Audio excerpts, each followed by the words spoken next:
So I wanted to bring today's episode to the podcast talking all about the 5 top questions I get with people that have low AMH and or high FSH. I am breaking down the answers for this, giving you some hope with some success stories that I'm going to be sharing as well. And really, when you have that diagnosis, you may feel like your next step is IVF or donor eggs.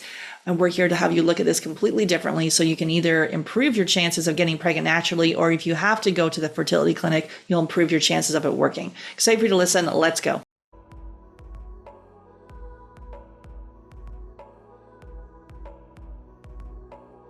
Okay, so we're talking all about the top 5 questions that I regularly get, all about low AMH and our high FSH. So excited for our chat today. We're going to be talking. So the first one I get is, what supplements should I take if I have low AMH and or high FSH? So we've done many podcasts actually on this. At FabFertile, we start with foundational supplements. And so these are supplements for both male, men and women. So it's not just about, even though we focus on helping people with low AMH and or high FSH, it's still important for the male to make his changes as well. And I get many people coming in saying, can you just help me as a female? My male partner, he's very supportive, but he doesn't really want to be involved with this. I just want to make the changes. Can I do it without him? And the answer is no, because this is about you making the changes with your partner.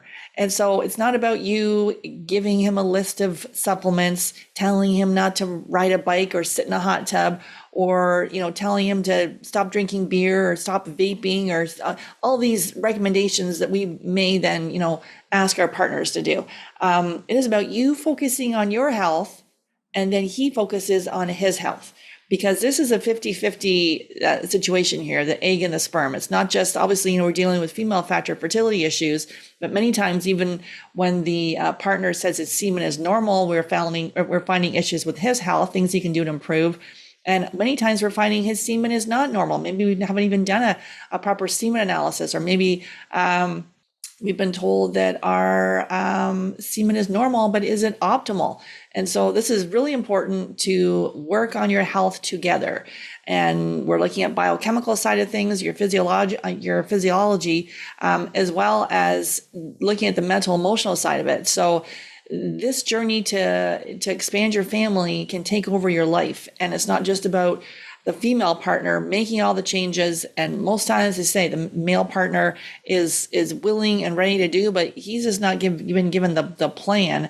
And then if you find yourself kind of in that nagging, reminding / nagging situation, that is not helpful for you as a couple. We want you to deepen your relationship, and really strengthen yourself as a couple. Then as your baby arrives, which is a very stressful period of time, right? You've got yourself set up in a great spot.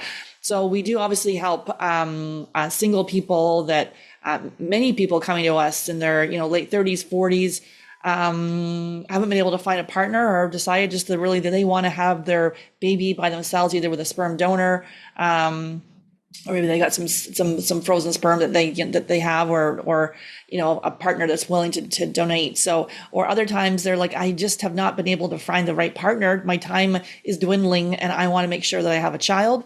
And they come in manifesting their man, and they work on their health, and they work on all parts of their mindset, their body, and they end up manifesting their man.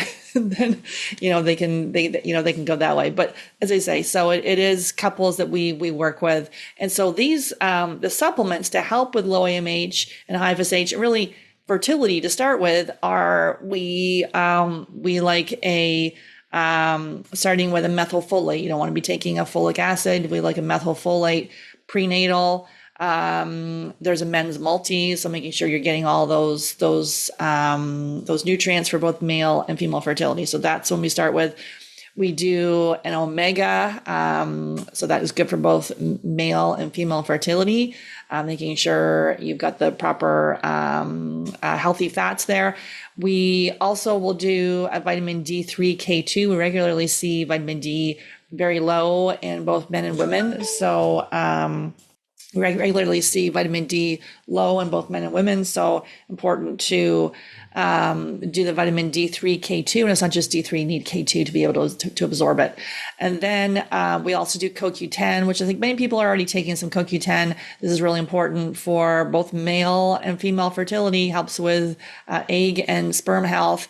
And then also magnesium. Over 80% of us are deficient in magnesium, and we can't really get the proper nutrients from our soil anymore. And so important to, and magnesium is important for all systems of the body. I've done an episode on that one as well. The importance of magnesium. So we want to be taking a methylfolate prenatal, men's multi. You want to take a omega, CoQ10, vitamin D3, K2, magnesium, and a probiotic. So want to make sure it's really important to work on the gut health for both male and females, and because the health of your gut is highly tied to the health of your ovaries and also to the health of your semen. So those are the supplements that we recommend taking.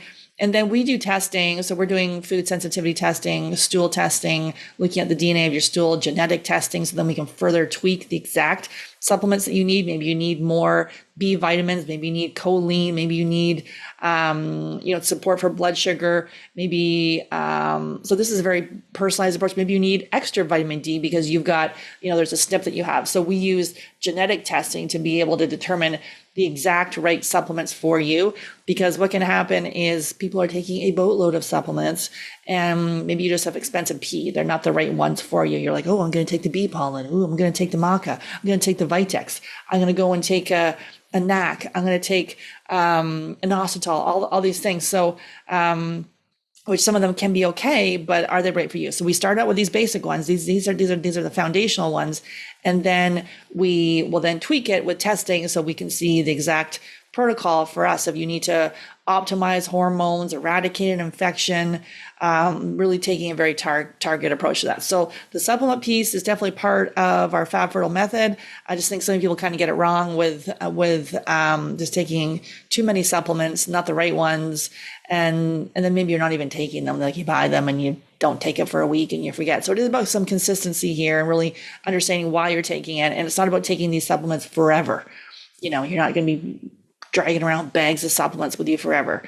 For a short period of time, there will be a number of supplements, but you'll know why you're taking them and what they're for. So the supplement piece is part of it, but it's not a magic pill. You still need to make the targeted diet and lifestyle changes along with it. It's not about just doing supplements. And obviously, we have many success with people with getting pregnant naturally with low AMH and high FSH when they follow a targeted supplement protocol to see exactly what their body needs, and if there is an infection or an imbalance, or there's a thyroid issue or glucose, whatever's happening in the body, we need to then take a target approach. And so many success stories with that. Where I'm just thinking of one right now. Yeah, the one I'm thinking right now. So she had AMH of 0.52, was told donor eggs, had done multiple failed IVFs. She went through our protocol and then got pregnant naturally. So we help a lot of people get pregnant naturally. Obviously, sometimes people need to go to IVF, so we do help people there as well. But most of the people we work with are getting pregnant naturally. But we're not opposed to IVF. We're pro health. We're not anti IVF. So you either get pregnant naturally, or if you do need to go to IVF, you're going to improve your chances of it actually working. And so the next question I get is, what is the right diet if you have low AMH and are high FSH? Yeah, in our Get Pregnant Naturally with low AMH and high FSH Facebook group, you can make sure you ask to join that group. A lot of good conversations in there. And this is when we pulled the group. What do you need help on right now? It is the diet piece, and people are confused about what diet to eat: carnivore, vegan, paleo, keto. What's the diet that we're supposed to eat? People are coming in being vegan, or they're just doing all the meat piece, or they're doing a low carb, high fat and protein. So all of these diets may have worked for someone else, but are they right for you? I got people, just a lot of questions around the diet piece. And so for low AMH and or high FSH and your male partner really as well, it is the elimination diet. And so we do this for 10 days and we take out the top allergens. So dairy, gluten, soy, corn, peanuts, and eggs. take them out for 10 days, systematically reintroduce over the course of 30 days. For instance, on day 11, we bring back in corn. We have a couple organic corn chips that day or some corn a couple times during the day. You wait for 3 days. Any symptoms, digestive issues, sinus issues, mood issues, cramping, periods, breast tenderness, like any kind of issues that you may have. We have a symptom checklist, but basically if you have any kind of symptoms, you find yourself being extra cranky or your nose starts dripping or you're, all of a sudden your stomach's a little gurgly, then we take that food out for 30 to 60 days. And then we would stop that food. We move on to the next one. So after 3 days, then we bring back in eggs. Many times people are like really excited about the egg piece because we want to have that for breakfast. But a lot of times people are intolerant to the whites. Maybe that's causing issues.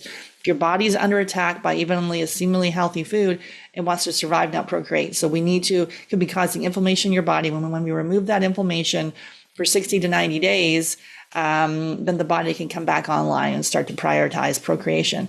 So the diet piece is key. We'll link the episode on exactly how to do it, but it's taking out those top allergens, systematically reintroducing over 30 days, and then taking out dairy and gluten for 60 to 90. Many times so obviously I've got some podcasts on this, going to tell you how to do it, exactly what to do. There's also some free challenges that will give you some recipes on that. So you can go to the Fertility Diet freebie and check out that. The winter challenge is going on right now. So there's lots of recipes in there to get you started. Other questions I get around this is, should I do a celiac test? Hey, I've done a celiac test and it's negative. Ooh, I'm great. I can do gluten, but maybe you have non-celiac gluten sensitivity. So it's not going to show a positive on the celiac test. And then also there's a lot of false negatives on the celiac test. They're testing for 4 proteins in wheat. There's over 60. So people come in and are like, I'm totally fine, but maybe for you, you're not. And there's non-celiac gluten sensitivity. Even if you go in and get a genetic test for celiac, it could still say you're fine, but maybe you have non-celiac gluten sensitivity. And therefore you start chasing this whole thing around. Bottom line, we can do the testing, but to do the testing for the celiac test, you need to have gluten. And so to me, that just sets you back.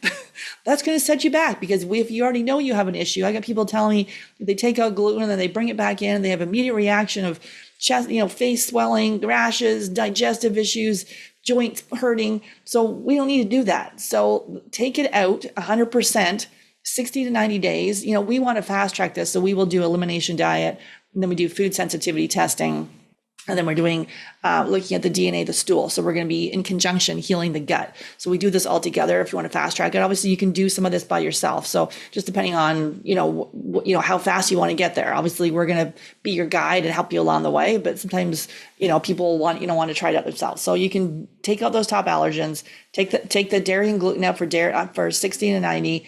And then if not pregnant, test with the stool testing, our genetic testing and food sensitivity testing. And then obviously looking at your blood chemistry to see what's happening. So we've got many people that have come in and just made the diet changes alone. And this is the game changer because a lot of times people, they feel healthy, but is their health, optimal?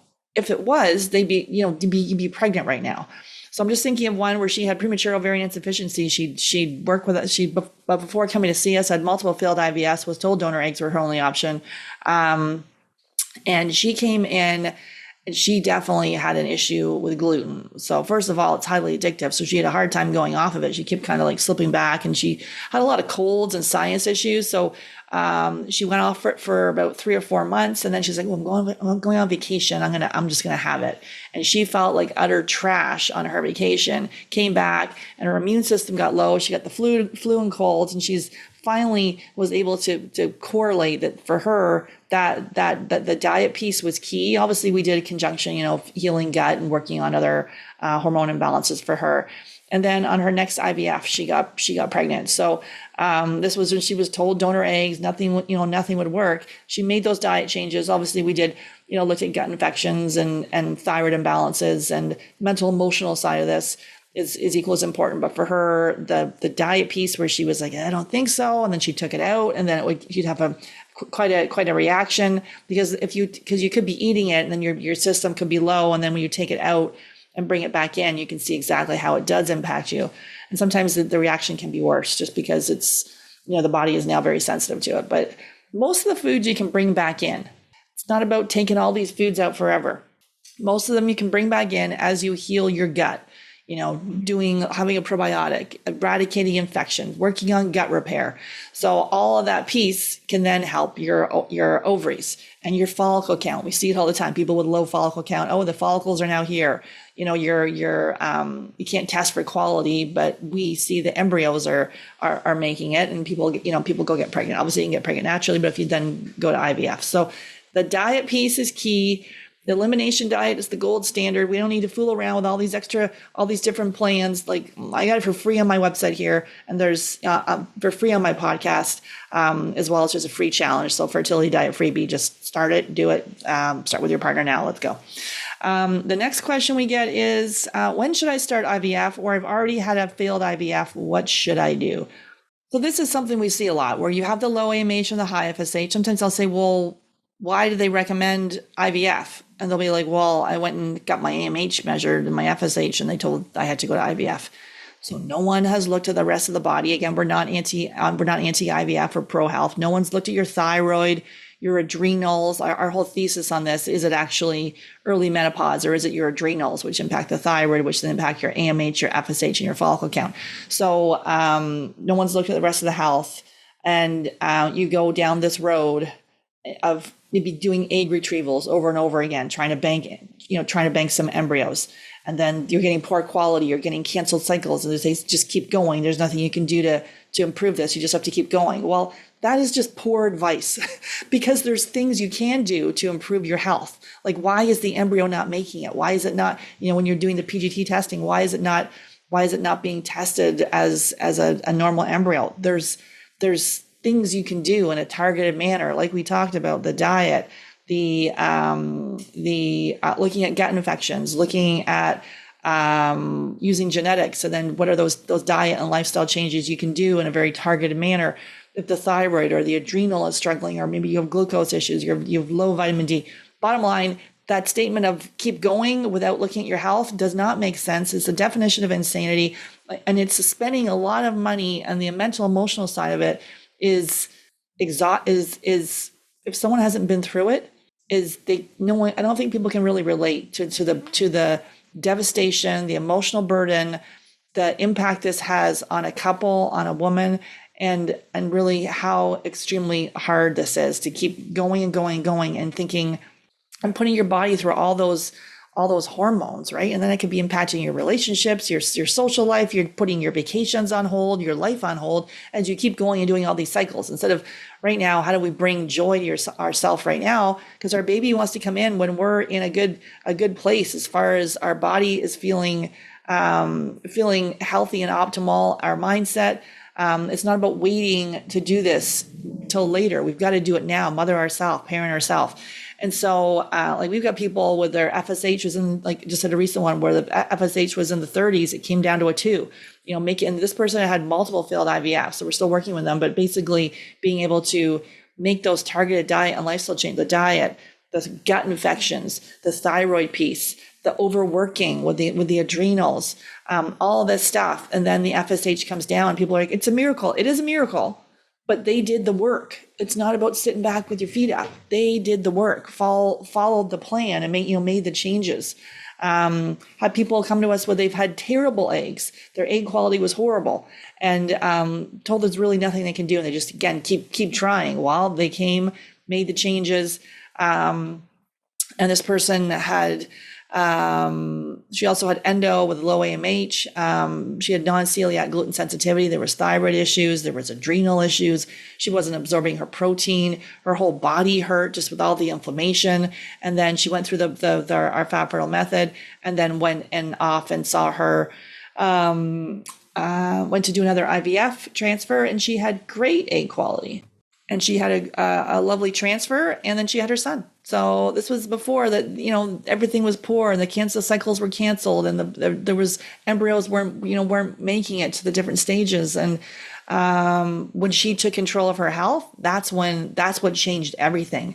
And plus, the fact that, she's able to have her baby, but she's also able to work on her health and her marriage and all of this piece to be in be in a great spot. And I know, we're in the age that sort of says trust the doctors. And we have a doctor as part of our team. Is we want to look at things a little bit differently, and we have that team around us, and we know our body best. It's not about you get that low AMH or high FSH and you go shooting off to IVF, and next thing you know, you've done 10 IVFs with a retrieval after retrieval. It's not working. You just think you got to keep going and going. And yes, you are persistent, and yes, that is your strength, and you will, some way, somehow, this is going to work for you. But it's also sometimes to take.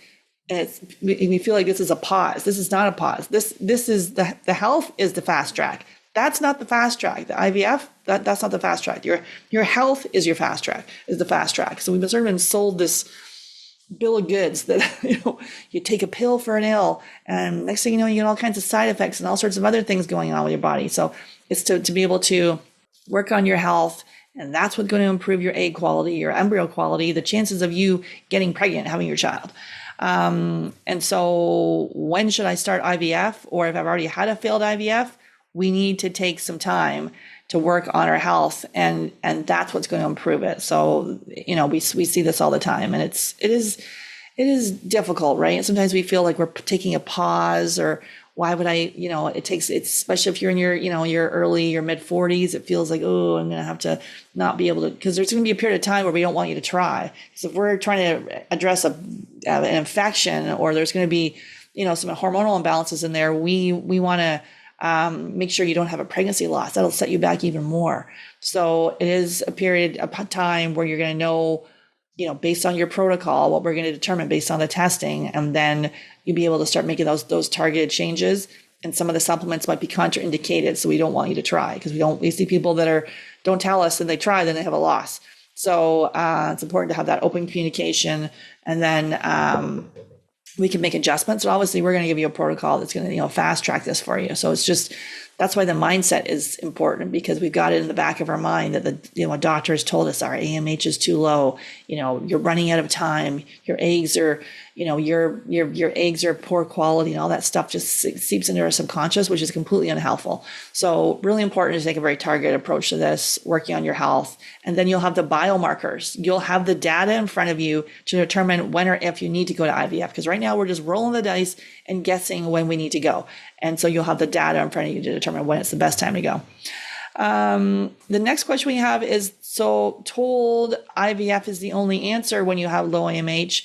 And some people, like I was saying before, some people haven't even tried naturally. Okay, I went and got my blood work done, my AMH, my FSH, all my other all the other blood chemistry may be normal, and we're like, okay, great, I guess it's got to be IVF. I'm doing my IVF now. And I don't think anyone, when they start a family building journey, envisions themselves doing IVF. This is not where someone's like, wow, okay, you may be excited and you're nervous. And sometimes people going in for the first one, we're naive. We're like, okay, here we go, it's going to work. And then I see the ones that it's gone like 10, 20 IVFs. It hasn't worked. And you get kind of caught up in that whole side of things, and we're not stepping back to look at our health and see what's been missed. So when I'll ask, well, why were you recommended IVF? Sometimes people just don't even, because my AMH was low. They told me I had to hurry. They had to tell me I should do an aggressive IVF. They told me I should, I'm running out of time, that I better hurry up. And so, it's not about blaming anyone for this piece. It is empowering yourself with knowledge, right? And so you can assemble the team as you see fit with, you can have your REI or your OBGYN. Like we have a functional medicine OBGYN on our team. So looking at it differently than like many OBGYNs are doing surgeries all the time. And so serving a purpose, but not necessarily getting to, underlying issues as to why maybe all the fibroids and the cysts and the polyps and all those things that they're doing surgery on, why they're growing, are obviously, delivering babies. So maybe we're just kind of out of touch with our body, right? And we've kind of given it over to someone else. So this is where we, take back our power, know our numbers. What does our blood chemistry say? What are the tests saying? what, instead of just guessing and saying, I'm going to do some fertility diet, I'm going to take a bunch of supplements, I'm going to do some yoga and work on my meditation and maybe some acupuncture, read It Starts with the Egg, follow those kind of generalized recommendations. That just can waste time because it's generalized. It's not the right, the right thing for you. And so sometimes it'll work for people, but if you want the fast track, you need to work on a personalized, customized side of thing. So we had someone who's 44. She had low AMH and high FSH and high stress job. And we found she had thyroid issues, blood sugar issues. There was gut infections, definitely food sensitivities for her. And then pregnant naturally. So this is at 44 with low AMH and high FSH. And, again, being told that nothing's going to work beforehand. And she did decide not to do IVF. She wanted to try naturally. So there's the bottom line is there's lots to help. The next question I get is kind of ties into what we've been talking about here, but literally feeling panicked. And so people are like, oh my goodness, I'm running out of time. My AMH is too low. I feel very skeptical about doing anything other than an IVF or an IUI. That seems like the fast track. Like that seems like they're over there telling me this is what I need to do. They're going to take the egg and the sperm and off they go with the races. And so looking at, and you're going to ask your REI, hey, does diet and lifestyle changes matter? And they'll be like, oh, it's a nice to have, but not essential. But they're asking the wrong person. We've asked the wrong person. They get little more than 1 week of nutrition training in medical school. It's not their fault. That's just the training and what they receive. So we just asked the wrong person if this matters. You ask a functional medicine nutrition, you ask a functional medicine doctor or a functional nutrition person, they're going to give you an entirely different answer.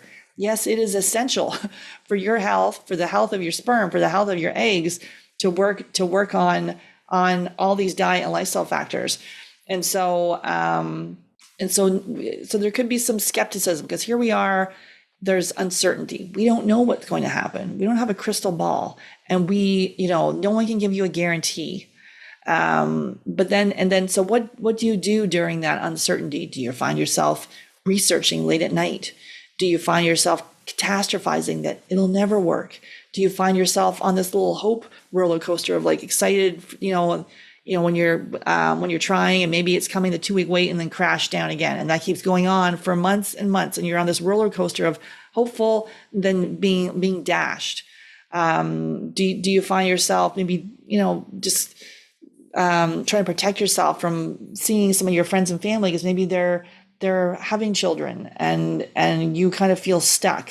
And then you start doubting that everything's even going to work. So your hope has been dashed. You feel kind of pessimistic. You're in a low spot. Or maybe you are feeling hopeful, but you just don't really know what to do as far as your health. And you've kind of done, like most people you work with, they've done a bunch of changes. Like they've thrown out the toxins, they've thrown out the plastics, they've tried to make some diet changes. They tried a little bit, maybe they kind of gave up. They're doing some yoga, maybe they're doing acupuncture. They're definitely taking a lot of supplements, but they're still trying. It's not working. So it is that, like, we're all unique. Each person's health is different. What works for someone doesn't work for someone else. And so we need to be able to customize a plan. And so the first piece, our coaches are trained. Heart math has been used we've got a couple episodes about that. So definitely check out those ones on heart math. So maybe your body's just up in fight or flight. You got twirling of all this information of like, what should I do? Second guessing. And, that person did that. And that person took maca and it worked. That person did cold plunges. That person went gluten-free and it worked. That person, over here went and put her legs up after sex, like all these different anecdotal things of people telling you, hey, do this, do that, which is unhelpful, right? Like we're all a unique body. And so the heart math piece can help you get out of that fight or flight, that panic, that overwhelm, that uncertainty, that, so then you're burning cortisol and then your adrenals, we see people with adrenals that are flatlined. Like we said, is it early menopause or is it your adrenals, a high stress job, working more than 50 hours a week? All this piece of maybe in times of stress, we go into work mode. We go into research and maybe we bury ourselves in the work. Maybe we're doing a graduate program. Maybe we're helping everybody else. We're the one that stays late. Don't worry. If you need to leave to pick up your kids, I'll stay late. It's fine. And then maybe that's just not fine, that you need to be the one leaving early, to mother or parent yourself now. So it's totally normal to feel that way. I feel that I know that the fertility industry will perpetuate this panic that, we're too old, the eggs are too old, we need to rush to IVF. We've been told donor eggs, we got to rush to that. And we see people that doesn't work either, the donor eggs piece. We got to rush to PRP, pump our body and, pump our body with inject it with our blood. Maybe our blood is inflamed, and then that's not going to work either. I see people spending all kinds of money, thousands of dollars on PRP, but they haven't done a targeted approach with their health. So all of these things, we're not anti-PRP, we're not anti-IVF, but there's a time when to do it. You need to be able to then look at your data to determine when you need to go to these next steps. So just got to a success story here from one of our clients. So my husband and I joined Fat Fertile program after 5 years of failed IVF, 2 pregnancy losses. When many clinics were recommending donor eggs, Sarah and her team here did further analysis before giving any recommendations and gave me the strength to follow through with their program and try one last time. So a lot of people are like, okay, I feel kind of skeptical. I don't really know, but I just want to make sure I gave it my all. This program was not only good to the body, but for the soul. It was a very beautiful process to maintain the dialogue with her partner as well. So these conversations together that you have, and it worked. And they now have a gorgeous baby girl, and we're forever grateful to the Fat Fertile team. So many other success stories like that as well. And obviously we're working on the biochemical side of things, but that piece about good for the soul, like having you just feeling good in your body, trusting your faith, your intuition, like just knowing, it's possible that you will expand your family, and kind of letting go of the control of how it's going to happen. And really focusing on you and your partner together, like having you guys in a great shape as a couple, or if you are a single person, really working on your self-care and working on you first as you prepare to welcome your child. So those are our questions we had. Just to recap, the supplements. There's definitely supplements to take. So there's a podcast, we're going to link to that. The diet, we talked about that elimination diet. When should I start an IVF? What should I do if I've had failed IVF? Obviously you want to make sure you're getting the biomarkers to determine when or if you need to go to IVF. Told the only answer, and we haven't even looked at the rest of the body.